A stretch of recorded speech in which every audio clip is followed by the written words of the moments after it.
I've probably made enough touch-deprived jokes in the previous video for people to genuinely believe I'm an incel, but if there's one thing I absolutely despise, it's guys thinking they're entitled to relationships because they have the moral compass of a 12-year-old. Let's talk about Romcom Animes, baby! Every new season, I'm excited to see what new animes drop. I usually read a bunch of synopsises. Synopses is apparently the right term. I read a bunch of summaries and watch a bunch of first episodes, and I drop a bunch of shows that I thought were mildly interesting, but turned out really flat. If there's any genre that I always look forward to every season, it's rom-coms. Maybe it's because I've been single and content with myself most of my life, so rom-coms allow me to imagine what life would be like if I had a significant other. Or maybe it's the fact that my main factor for an appealing show are the characters and personalities, and rom-coms are the genre's second closest, being built purely on character interactions. The first being slice of life, because literally nothing happens in slice of life. Whichever reason it is, I enjoy my fair share of rom-coms, my top choice being Kaguya-sama Love is War, because you really can't get any better than that. Some other great mentions are my teen romantic comedy, Horimiya, and Bunny Girl Senpai, but this video isn't going to be on why I enjoyed these shows. Today, we're going to be looking at the garbage rom-coms that come out every season. The isekai genre gets a lot of flack for being the same oversaturated self-insert slop, yet the rom-com genre, I'd argue, is almost as bad. Sure, there might not be as many every season, but Jesus Christ, are these male MCs so awful they make me regret being born with balls. Garbage rom-coms always have the same stupid premise. The girl is always, for some reason, popular and cute, everyone wants to get with her, and all people talk about is getting with her, because how else are you supposed to know that she's really kawaii and sugoi and desu? The guy is some antisocial reject from society and a loser, but somehow all the stars in the universe aligned with Mercury being in retrograde and the moon being out of phase for the guy and girl to end up in some situation where the guy, out of the pure kindness of his heart, since he's such an upstanding citizen, does something completely normal, and the show hails him as a second coming of Jesus Christ. The girl is in his debt from his graciousness, and now she has to pay him back somehow to force interaction from two characters who would never glance at each other before the incident. And that's the start to their perfect relationship, where it's just filled with self-doubt from the guy wondering if he's good enough to be with her. While scrolling through the fall season of my anime list, I stumbled upon the anime. Okay, this title is a mouthful, and excuse my bad Japanese pronunciation. Keiken Zumi na Kimi to Keiken Zero na Ore ga Otsukiai Suru Hanashi. It was tagged as a rom-com, so I decided to watch the first episode to give it a try. The premise is what I explained earlier. Guy is a loser and hangs out with loser friends, but has a crush on the popular girl, which every male in the vicinity wants to smash in the non-domestic violence type way. He also wants to get with her, but not because she's hot or anything. He's not like the other guys. Apparently, the girl gets with a lot of guys, but breaks up with them really quickly. The main character loses a bet with his friends, and as a punishment, he has to ask the girl out, which she unexpectedly says yes to. At the end of the school day, he walks her to her house as a gentleman would, and she's like, "Oh my god, my parents aren't home, teehee:3, wanna come inside?" And he's like, sure, I guess, and starts cooming himself over being in a girl's room. After settling down, the girl starts unbuttoning her clothing, and my initial reaction was,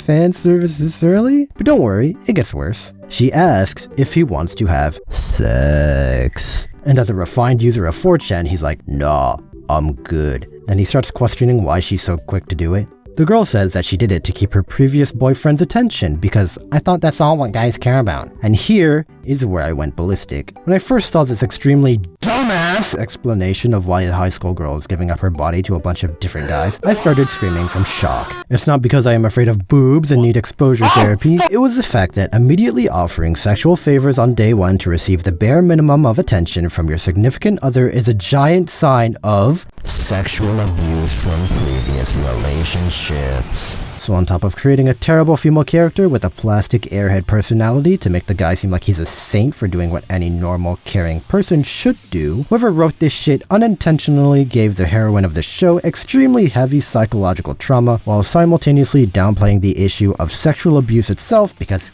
God, she's so silly. What a goofball, am I right, guys? I get it. I'm looking into this stupid trope too much because the main point of this was to make guys who relate to having styrofoam personality syndrome jerk themselves off with the "I'm such a good person, I did not take advantage of this poor, delicate female. Maybe it was better explained in the manga or light novel or whatever. Who knows? I don't care. It doesn't excuse this awful show. This was one of the worst first episodes I've witnessed in a while, and sure, there's better variations between other shows. However, if you're gonna copy the homework, at least change it up a little to make it interesting. I could make a billion different appeals to writing a good character or how being a decent person should be the norm, but at the end of the day, I just want to watch a good show. If you enjoy these types of plots, that's okay. As long as you don't fantasize about these deranged situations happening to you with thoughts like, God, she's so hot, but you know what's hotter? Reddit karma! People do not act this way in real life, and anyone who does needs to seek help. I have yet to figure out a way to genuinely appreciate one of these shows without it being some type of self-insert fantasy, but I'm not gonna knock on the people who do enjoy it if they're able to somehow transcend to the 5th dimension and maintain decent morals, while simultaneously being absorbed in an anime that preaches the minimum of basic human kindness. I should know more than anyone from my trash taste and degenerate thoughts that I come up with that you don't need to take a work in its entirety to appreciate it. Honestly though, at this point, it feels like I have better ideas for high school rom-com anime than whatever greasy sludge paste decides to show up for that season. Hear me out, okay guys? I've been thinking about this one for a while now. So the setting for the show is obviously in high school, right? But I think instead of the female lead being super kawaii and popular desu, it should be the guy who's really smart and kakkoi and everyone loves him because I've never received that type of attention in my life. And the girl is actually one of the outcasts in the class. It's really cool because I swapped the genders of the trope. Did you notice that? Anyways, this popular guy has a really catchy name, something that starts with a Y and is one syllable.